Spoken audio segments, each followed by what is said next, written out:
बंदर और इंसान में सबसे अधिक बुद्धिमान कौन? अगर आपका जवाब है इंसान, तो चलिए आज हम आपको एक ऐसे बंदर की कहानी सुनाते हैं जिसकी बुद्धिमत्ता की तुलना लोग देवताओं के गुरु बृहस्पति और असुरों के गुरु शुक्राचार्य से करते हैं। एक राज्य में राजा चंद्र का राज्य था। राजा चंद्र को बाल्यकाल से ही बंदरों में विशेष रुचि थी और उन्हें बंदरों से बहुत लगाव था। इसी राज्य के वन में बंदरों की एक टोली निवास करती थी। इस टोली का मुखिया था उष्णस। बंदरों से विशेष लगाव के चलते राजा चंद्र ने अपने एक दूत के साथ बंदरों के मुखिया को अपनी संपूर्ण टोली को महल में आकर रहने का प्रस्ताव भेजा। उष्णस का मानना था कि बंदर वन में रहे तो बेहतर है और उन्होंने इस प्रस्ताव से इनकार कर दिया। महल की सुख सुविधाओं को ठुकराता देख टोली के बंदर नाराज होकर उष्णस का विरोध करने लगे। बंदरों के मुखिया उष्णस ने अपने टोली के बंदरों को यह समझाने की बहुत कोशिश की कि बंदरों का महलों में रहने के बजाय यदि वे जंगल में ही रहें तो ज्यादा बेहतर है। किंतु राजसी सुख सुविधाओं को देख मुंह से लार टपकाते बंदरों ने अपने सरदार की एक ना सुनी। अंततः थक हार कर उष्णस को सबकी बात माननी पड़ी और राजा चंद्र के आमंत्रण पर उष्णस अपना बोरिया बिस्तर समेटकर अपनी पूरी टोली के संग राजमहल में आ पहुंचे।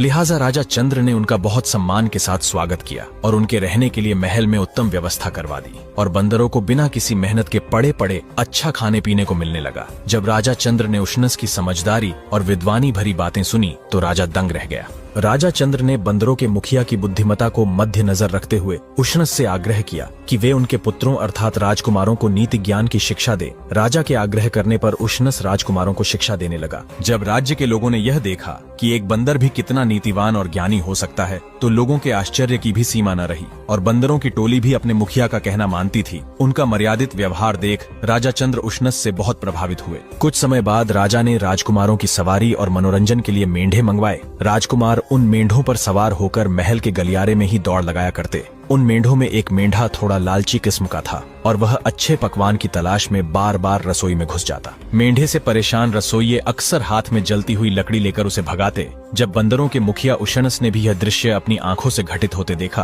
तो उसके मस्तक पर चिंता की लकीरें खींच गईं। उसने सभी बंदरों की एक बैठक बुलाई और कहा, भाई मुझे तो यहाँ बहुत बड़ा संकट आता दिखाई पड़ रहा है। हमें तत्काल ही राजमहल छोड़कर वापस जंगल में लौट जाना चाहिए, नहीं तो कदाचित अनर्थ हो जाएगा। उष्णस पर सवाल उठाते हुए कुछ बंदरों ने पूछा कि सुख सुविधाओं से परिपूर्ण इस राजमहल में भला कैसा संकट? तब उष्णस ने प्रत्युत्तर देते हुए कहा कि देखो भाई, महल के गलियारों में राजकुमार अक्सर मेंढों पर सवारी करते हैं और लालची मेंढे बार बार भागकर रसोई में घुस जाते हैं। मेंढों की इस हरकत से परेशान रसोइये हाथ में जो भी चीज आए उसे लेकर मेंढों को भगाते हैं। कई बार तो वे हाथ में जलती हुई लकड़ी लेकर भी मेंढों को मारते और भगाते हैं। अगर ऐसे ही चलता रहा तो एक दिन मेंढों के बालों की वजह से उनके शरीर में आग लग जाएगी। फिर मेंढे परेशान होकर सीधे घुड़साल की ओर दौड़ते हुए जाएंगे क्योंकि इनका निवास भी घुड़साल के समीप है। जलते हुए मेंढों के वहां जाने